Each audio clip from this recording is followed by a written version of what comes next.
নমস্কার বন্ধুরা, কল্যাণীর রান্নাঘরের নতুন আরও একটা পর্বে আপনাদের সবাইকে স্বাগত জানিয়ে শুরু করছি আজকের রেসিপি চারাপোনা মাছের ঝোল।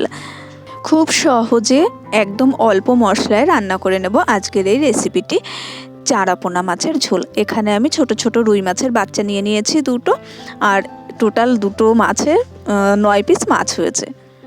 মাছটা কেটে ধুয়ে জল ঝরিয়ে নিয়েছি। তারপরে দিয়ে দিচ্ছি ম্যারিনেশনের জন্য পরিমাণ মতো লবণ, খানিকটা হলুদ গুঁড়ো আর কয়েক ফোঁটা সর্ষের তেল দিয়ে ভালোভাবে এটাকে মাখিয়ে 10 মিনিট একটু রেস্টে রেখে দিতে হবে। এখানে ম্যারিনেশনের জন্য আর অন্য কোনো মশলার কোনো প্রয়োজন নেই, শুধুমাত্র হলুদ, লবণ আর সর্ষের তেল দিয়েই করে নিতে হবে। এদিকে একটা মশলা তৈরি করে নেব, আর সেই মশলার জন্য নিয়ে নিয়েছি 1 টেবিল স্পুন সাদা সর্ষে, দিয়ে দিচ্ছি 1 টেবিল স্পুন কালো সর্ষে। আপনারা চাইলে যে কোনো এক ধরনের সর্ষেও ইউজ করতে পারেন। দিয়ে দিচ্ছি 1 টেবিল স্পুন গোটা জিরে আর কয়েকটা পাকা লঙ্কা। শুকনো লঙ্কা ব্যবহার করতে পারেন, তবে আমি এখানে পাকা লঙ্কা ব্যবহার করছি, আর কয়েকটা আদার স্লাইস। সামান্য একটু লবণ দিয়ে একটা স্মুথ পেস্ট তৈরি করে নিতে হবে। সর্ষে বাটলে অনেক সময় তেতো হয়, কিন্তু সর্ষে বাটার সময় একটু লবণ দিয়ে বেটে নিলে এই তেতো ভাবটা হয় না। তাই মশলাটা বাটার সময় অবশ্যই একটু লবণ ব্যবহার করবেন। ওভেনে কড়াই বসিয়ে কড়াইটা ভালোভাবে গরম করে নিয়েছি। তারপরে দিয়ে দিয়েছি সর্ষের তেল। আমি একবারে একটু বেশি পরিমাণে তেল দিয়ে দিয়েছি। এই একই তেলে মাছ ভেজে আমি সম্পূর্ণ রান্নাটা করে নেব, তাই একবারে তেল দিয়ে মাছটা ভেজে নিলে মাছ ভাজাটা খুব সুন্দর হয়। তেলে মাছটা দেওয়ার সময় একটু সাবধানে দেবেন, দেখবেন তেলটা যেন ছিটে না লাগে। প্রয়োজনে খুন্তি ব্যবহার করতে পারেন, খুন্তির সাহায্যে মাছটা তেলের ওপরে দিয়ে দিতে পারেন। এই সময় গ্যাসের ফ্লেমটা মিডিয়ামে রেখে মাছটাকে ভালোভাবে ফ্রাই করে নিতে হবে। মিনিট 3-4 বাদে দেখুন মাছটা কিন্তু একটা সাইড ভাজা হয়ে গেছে। তো এই সময় আমি মাছগুলোকে উল্টে দেব।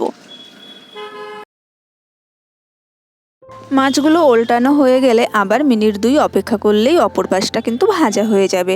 তো মিনিট 2 অপেক্ষা করার পরে মাছগুলোকে আমি নামিয়ে নিচ্ছি কড়াই থেকে। ভালোভাবে ভাজা হয়ে গেছে মাছগুলো। আমার চ্যানেলে নতুন বন্ধু হয়ে থাকলে চ্যানেলটা সাবস্ক্রাইব করার অনুরোধ রইল।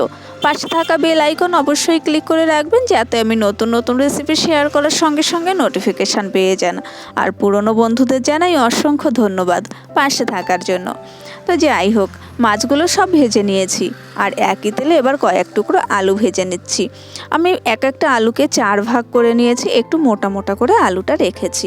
এই একই তেলে আলুটা একটু লবণ আর হলুদ দিয়ে ভালোভাবে ফ্রাই করে নেব, যাতে করে অন্তত 60-70% কুক হয়ে যায় আলুটা। সেইভাবেই ভেজে নামিয়ে নিতে হবে। আমার আগের ভিডিওতে কমেন্ট করেছে Poulami home and outdoor, MTX action আর নার্গিস খাতুন। সবাইকে অসংখ্য ধন্যবাদ পাশে থাকার জন্য। তো দেখুন আলুটা লাল লাল করে ভাজা হয়ে গেছে, প্রায় 60% কুক হয়ে গেছে।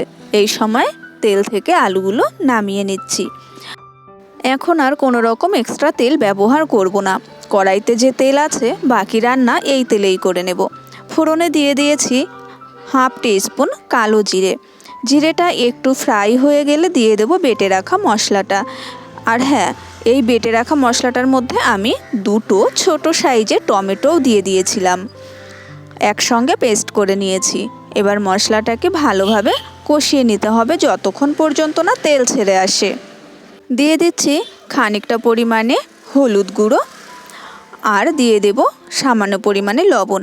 মশলাটা বাটার সময় আমি লবণ ব্যবহার করেছি, মাছ ভাজা এবং আলু ভাজাতেও লবণ দিয়েছি, তাই সেটা মাথায় রেখেই পরিমাণ মতন লবণটা দিয়ে নেবেন। মশলাটা ভালোভাবে কষানো হয়ে গেছে, জল ভাবটা একদমই শুকিয়ে গেছে। এই সময় ভেজে রাখা আলুটা অ্যাড করে দিচ্ছি। আলুটা দেওয়ার সঙ্গে সঙ্গে জল দিয়ে দেবেন না। আলুটা দেওয়ার পরে মিনিট 3 একটু ভালোভাবে মশলার সঙ্গে কষিয়ে নিতে হবে। মিনিট 3-4 সময় নিয়ে মশলার সঙ্গে আলুটা ভালোভাবে কষিয়ে নিয়েছি। একদম শুকিয়ে গেছে, তেলও ছেড়ে দিয়েছে।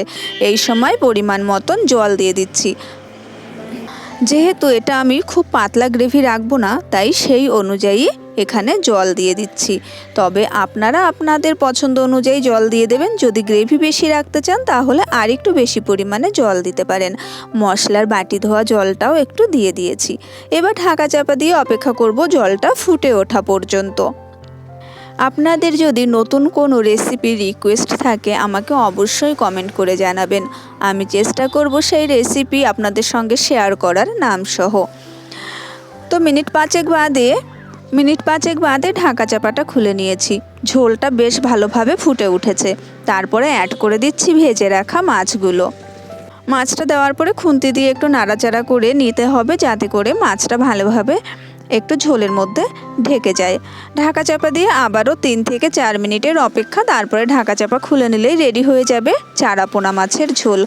ওপর থেকে একটু ধনেপাতা কুচি ছড়িয়ে গ্যাসের ফ্লেম অফ করে ঢাকা চাপা দিয়ে স্ট্যান্ডিং টাইমে রেখে দেবো 5 মিনিট। তারপরে গরম গরম ভাতের সঙ্গে সার্ভ করে দিতে হবে এই রেসিপিটি বানানো যতটা সহজ, খেতে কিন্তু ভীষণই সুস্বাদু এবং স্বাস্থ্যের জন্য খুবই ভালো। তো আশা করছি রেসিপিটি ভালো লেগেছে। দেখা হবে পরের রেসিপির সঙ্গে। সেই পর্যন্ত ভালো থাকবেন সবাই। আজকের মতো টাটা।